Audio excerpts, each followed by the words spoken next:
Welcome back. You're watching Showdown, where I'm joined by twin Liberal and Labor MPs. Well, they're not twins, obviously. Andrew Laming and Michael Danby joining us out of Queensland and Melbourne. And we're also joined by twin, again, not biologically, twin Labor and Liberal strategists, Bruce Hawker and Ian Kortlang. I want to start with you, if I can, Andrew Laming, and bring you in on some of this economic data and information that we see coming out today. You know, yes, we've had an interest rate cut that allows the government to spin that as a good thing, but it comes about because of a softening economy at the same time that we have difficulties in the world economy. Where does this leave Australia as far as both parties are concerned going forward when we've got such weak issues for business and so forth? Well, certainly an interest rate cut, if it's passed on, can be spun as both a win and a lose, depending on whether you hold a large home loan or not. But most importantly of all, I think people are associating the current federal government with waste and missed opportunities. I mean, you have union leaders living in $1.1 million homes in Sydney. Today we have the one strike on corruption policy of Senator Faulkner. I mean, are we coming out of sub-Saharan Africa? I thought that was how the whole world worked, but no, this is Labor's great new idea. So effectively, I think people structurally have hesitancies about ever re-electing this government again. They may crawl back to, you know, the high 40s, but getting the next point above that's going to be extremely hard, because these series of scandals, I believe, are going to follow, just like Hillary Clinton and Whitewater, are going to follow this Prime Minister all the way through to the next election, and that's a major problem for Labor. By the same token, though, Andrew Laming, if I can ask you this, help me understand John Howard. His big line, you were part of the Howard government, was that interest rates will always be lower under a Liberal Party government, yet we now have interest rates back at historic lows. How do you square that circle? Well, obviously they've been low during the GFC. They're low again for a number of macroeconomic reasons. But right now, I don't think Australians are associating a quarter of an interest rate cut or 25 basis points as a win or a lose. It depends on where you're sitting in the economy and you know what obligations you hold to financial institutions. But what people are really looking at is, has the mining boom been squandered? This will be an increasing question. Are we overtaxed with our 27 increased or new taxes in this country? And finally, when we do give money to government, what are we getting in return for it? And there's a real sense that a lot of that has gone in waste. Ian Kortlang and Bruce Hawker, can I ask you guys, in a sense, a crystal ball strategising question about, come the May budget, if the government is unable, because of the economic climate, to deliver the surplus that they've put so much political capital into delivering, where does that leave them? I mean, how do you, A, deal with it, and B, spin your way out of it? Bruce Hawker? I think it'll be a difficult position if that were to happen, because Treasurer Wayne Swan has been completely unequivocal about his commitment to getting to a budget surplus.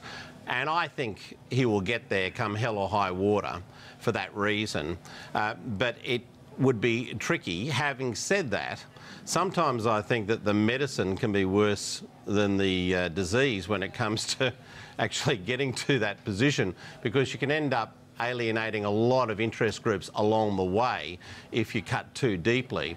So I don't think it would be an easy thing for the government to do, but there is probably a sense out there in the electorate anyway that, you know, the economic forecasts aren't all that great, with China softening somewhat over the last 12 to 18 months and our exports being a problem.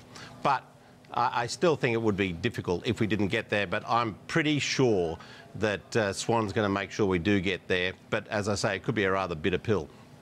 Yeah, but if you can't get there, Ian Kortlang, let me ask you, I mean, is this the sort of thing that strategists should be held to account for? You know, you don't allow your politicians to put themselves against the wall the way that Labor has, where if an economic downturn, for example, changes the circumstances such that you just can't get there, you don't leave yourself exposed as having made such a brutally frank promise. I'm sure Wayne Swan at night sometimes hopes that Spain goes into a total retreat, so he's got an excuse. I don't think he can't get off that hook looking at the Australian domestic scene, and he needs one to get off. I think you've got to start the new year with the Prime Minister weakened as she was, not just by sort of the performance that she had and Julie Bishop chasing her, but weakened by her being rolled by Bob Carr. And you go into a very uncertain economic time where people aren't buying houses now, interest rates aren't going to make them collapsing aren't going to make them move and feel more confident themselves. And in going to an election year, I don't know of any time when you don't have, unless a person can demonstrate great leadership and being the whole party behind, although I hear Bruce and Michael tonight saying all the nice words, but I don't think she's all that secure. She doesn't look like a leader. If Swan doesn't get his surplus, I think that will look disastrous for them. So do you actually think that there's a chance that there could be a change of leader on the Labor side ahead of the election, or is that what you're suggesting? Well, I think you go home, they've all gone back to their electorates now, and they're sitting down with Stephanie, their wife, and she's saying, we've got 4 kids to put through school over the next 3 years, and that Rudd guy is an insurance policy for us.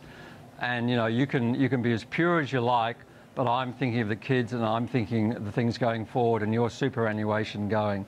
I still think there's a possibility of a Hawke-Hayden change, because if the primary vote, and I know Michael likes the two-party preferred now because it's closer, but if the primary vote gets down closer to 30 again, and you want to have an insurance policy, why wouldn't you, if you're a backbencher in Brisbane or a backbencher in Victoria or Western Australia, give Kevin a go, even if you didn't like him?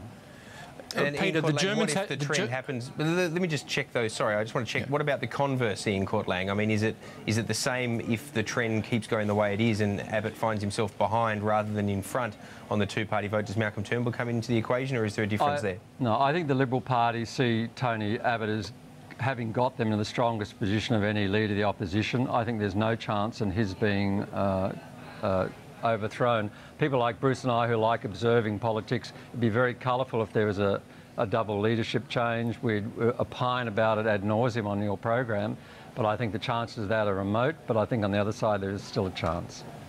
Michael Danby, can I just bring you in? I want to go to our two politicians before we run out of time. Starting with you, a tweet that's come in that I think is worth getting political responses to says, I can imagine if the ALP win the election, they'll look at each other and say, what do we do? How do we fund our promises? Well, I actually think that's an issue for both sides of politics when you look at the amount of promises and the costs included in that. In your case, proactive promises. In the Coalition's case, sort of pulling back taxes like the carbon tax. How is Labor going to fund all of this if it does indeed win the next election? Well, look, of course we're subject to the international economy and to whether the American economy goes off a financial cliff. I don't think they will. I must say, by the way, I was really flabbergasted at Andrew's attack on Hillary Clinton. But the Chinese are growing still at 7% plus. And I think there's every chance that the Australian economy has the ability to sort of grow out of this problem. What would Ian Kortlang and Andrew like us to do, though? To sort of be financially irresponsible and not try and stick to a budget surplus? Of course we want to sort of pay down the debt as well and introduce great schemes like the NDIS. The other thing we get no credit for is this massive deal on the Murray-Darling, which no other previous federal government's been able to get water flows back in that dying river system.